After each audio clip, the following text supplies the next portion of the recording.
Just to keep all of you updated and in the know, recently a Quebec City mosque was attacked by 2 gunmen, killing 6 and wounding 19 civilians in Canada, obviously.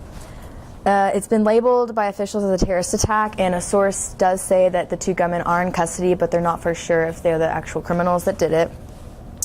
In addition to the immigration ban, Trump has eliminated federal funding for family planning. As we all know, the Super Bowl is this Sunday, so you should definitely tune in for that. Early this morning, the Delta Airlines had technical difficulties grounding all of their flights and basically shutting down their airport, but now all their flights are departing. At the SAG Awards, Emma Stone was recognized for her leading role in La La Land. I also hear the film's really good, so you should invest in that. My name is Abby Verwick, and hopefully in 10 years I'll get to be giving you news on your own TV. Just a little bit about me. I'm a swimmer, so I swim every day and I eat a lot. When I'm not swimming, I partake in TV binge watching and napping. But sadly, napping isn't a profession, so I'm exploring alternatives. One of them being broadcast journalism. My first interaction with this field was actually while volunteering. I got to meet Ms. Shelley Slater from WFAA News, and she really just talked to me about how it's super important to love what you do and be passionate about your job, because that's what you're going to be doing for the rest of your life. And that really got me thinking, what do I love to do? What am I good at? What am I passionate about? Ever since then, I've been looking for a career path that really interested me. Last year, our Frisco High School girls swim team won state championships, and we had the privilege to actually go down to the WFA studio and be featured on their sports highlight, which was super, super cool because we got to go into the studio and be behind the scenes and watch the crew and cast kind of film and do everything that you would do if you were actually on the show. And being there in the atmosphere really just sparked my interest, and I thought, this is what I want to look into doing before college. I'm really interested in this. I chose this field not only because I love working with people and learning about them, but I love telling their stories. Stories that matter and stories that will make a difference. My favorite quote by Maya Angelou says, "I've learned that people will forget what you said and people will forget what you did, but people will never forget how you made them feel." And that's what I want to do with my stories. I want to make people feel. I hope that through my ISM experience, I'm able to push myself beyond my comfort zone and explore broadcast journalism while enhancing my skills for success in the potential career path.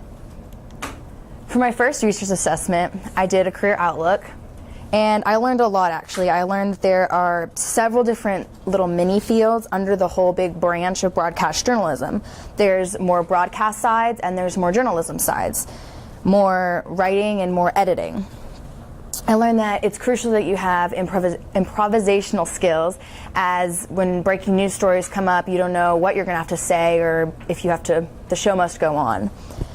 I learned that you have to be good with technology even if you don't think you're going to be directly using it, because especially nowadays, many journalists are kind of a one-man band, meaning that they go out and they film their own segment and they write it and they edit it and they give it to the producers to air.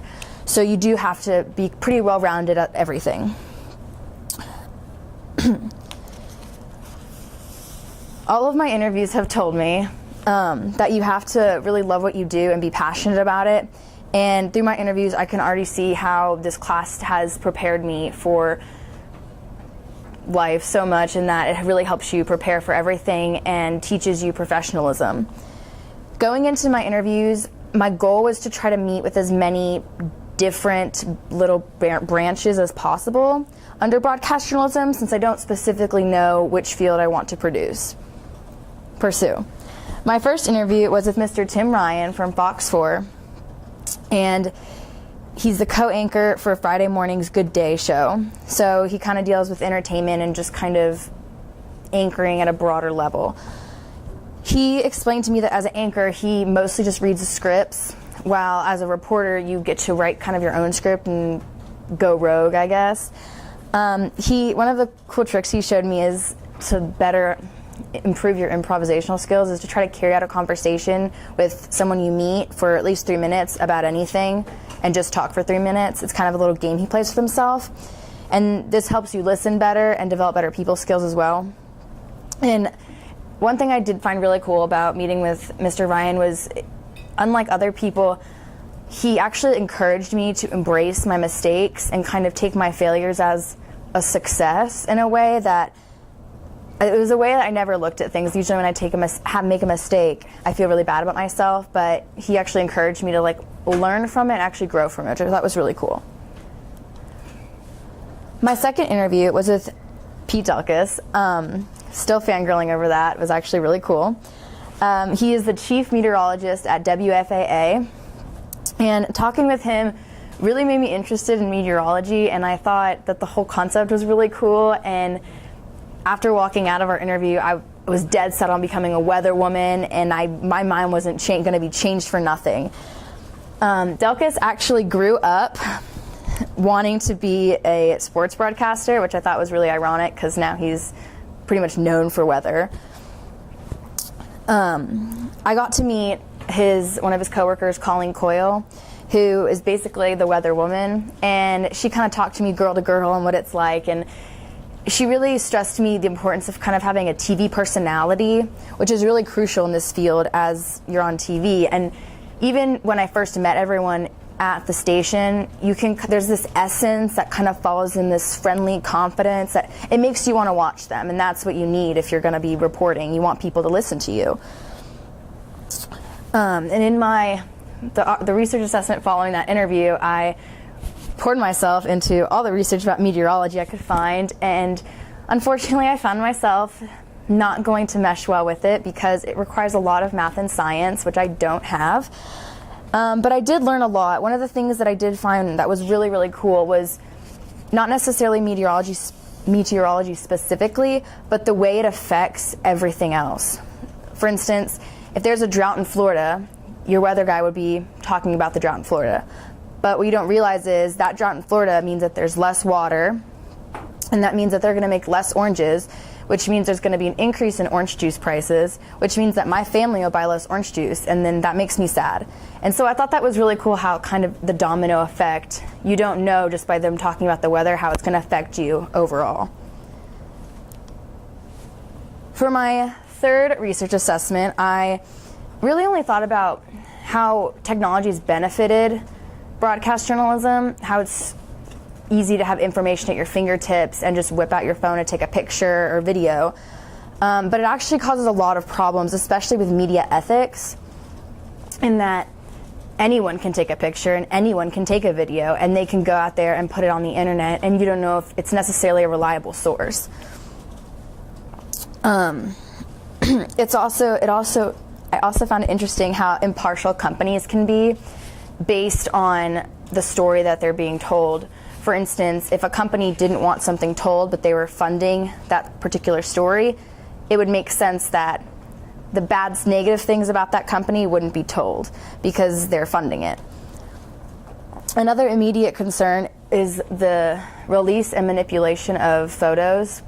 How, especially nowadays with Photoshop and other editing apps, you can pretty much make a picture of someone look like something completely different. And that's a kind of a huge scary thing when you think about it, because someone could take a story about you, and completely twist it into something else, and that could potentially ruin your credibility. My third interview was with Jack Fink, and he's a CBS reporter. He kind of gave me a day in the life of a broadcast journalist. He wakes up, eats breakfast, brainstorms an idea for the day, and he goes and then he presents it to his producers. Once his idea is approved, he spends the majority of his day kind of preparing and writing his story and getting in contact with his photographer or videographer to help him cover it. This takes most of the day. After he goes out and actually films the story and gets his interviews he needs, he comes back and he edits it and makes it complete and final draft ready. He really stressed to me the importance of staying open-minded and always wanting to learn new things in the field. He stressed that always kind of have your ears and eyes alert, because you don't know when you're going to see an opportunity for a story. There's always a story. Sometimes it's just harder to see. And this stuck with me because I'm more of a talker than a listener, so when he it's more like people watching, I thought that was really interesting. I always thought you'd have to go out and get the story and make it happen, when he actually showed me that you don't have to do that. My fourth interview was with Mr. Neil Beasley, and he is the Fox Sports Southwest reporter and host and producer. He explained to me how the right story isn't necessarily the story you want to tell. Kind of back to media ethics, where you might not be allowed to tell the whole truth, and you might have to just smile and be okay with that, which is a concern for me, but I think I'm going to have to learn to do it, obviously. He also told me, like Tim Ryan, to embrace the downsides of it. So even though I might not be getting to tell the full truth, I can tell as much truth as I can from within what I'm allowed to tell. Kind of giving your all in every story you tell. He gave me some advice to prove myself, being that I should watch others and kind of pick and choose the things that I like most about them or what make them interesting, and implement it into my own habits. My fifth interview was with Miss Eva Coleman, and she's the head broadcast teacher director at the CTE Center in Frisco.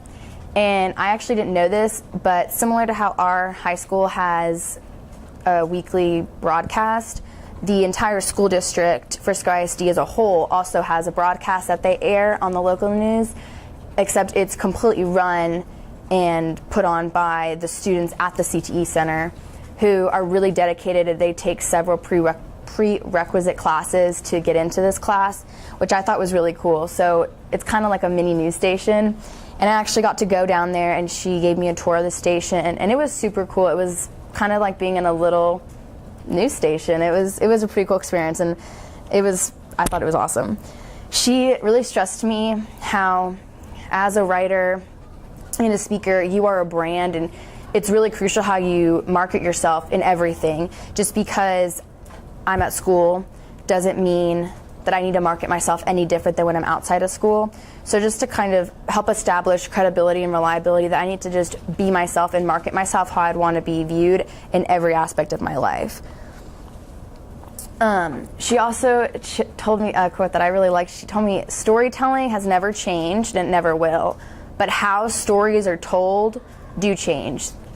People used to just read them off of books, tell them. Now they're watching them and clicking them and interacting with them, which I think is really cool. She told me that because of this multimedia rush we have, to become an expert in as many platforms as I can, really all of them, you need to be a multimediatic is what she said, which I thought was cute. You have to be able to create something in kind of all medias and be able to learn from all medias and take from them and make it into another story, which I thought was really cool. For my original work, I wanted to focus on mental health illness stigma. It's something that's really close to my heart, and I originally decided to create a documentary to kind of portray and spread awareness of the mental illness stigma. However, after researching, the documentary would be a lot of work, and it would I wanted people to not get bored with it, so I created a series of 30-second commercial public service announcement videos. And in order to do that, I had to find actors, I had to go out and film it and make storyboards and find the settings, and even though the final product was only 30 seconds each, the work that went into it felt like a lot more than 30 seconds.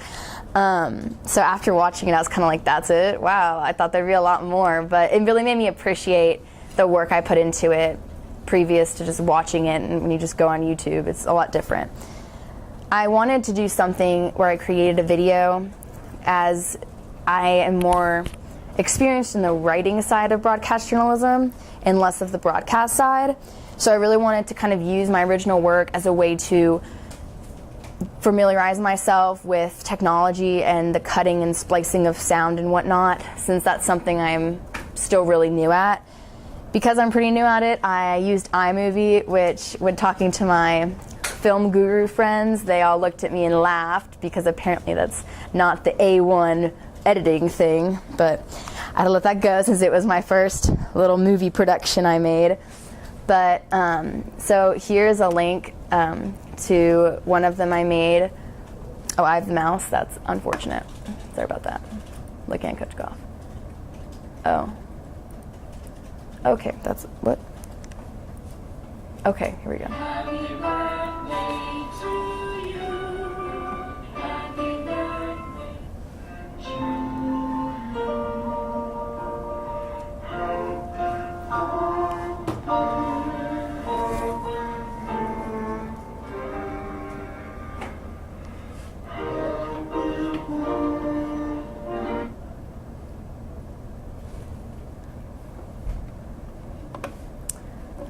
So basically what I tried to do within each of my little videos was I kind of made the first and last part what was reality and what was actually going on and how everyone can actually see the person and how they're feeling. And I made kind of that middle section what's going on in their head and just the turmoil and kind of chaos that they're feeling that nobody else can really see and a lot of people don't take seriously. I kind of picked 5 broad ones to focus on, as that would be ones that more people were familiar with.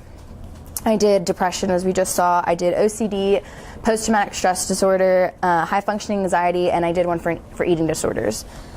I learned a lot from making this, not only like film editing skills, but I also learned a lot about kind of each of the diseases and a lot of things that go into that, because I wanted to do research so I could portray them accurately. My mentor status is currently, I don't have one, as I recently discovered that the only company that allows mentorships in the news area department is WFAA, and I've only interviewed one person from WFAA, and that was the meteorologist, and I'm no longer interested in meteorology. So I am still on the search for that. So things have gotten a lot more narrowed down now, as I can only be interviewing people from one company. But I guess that's a blessing and a curse. Thank you for listening.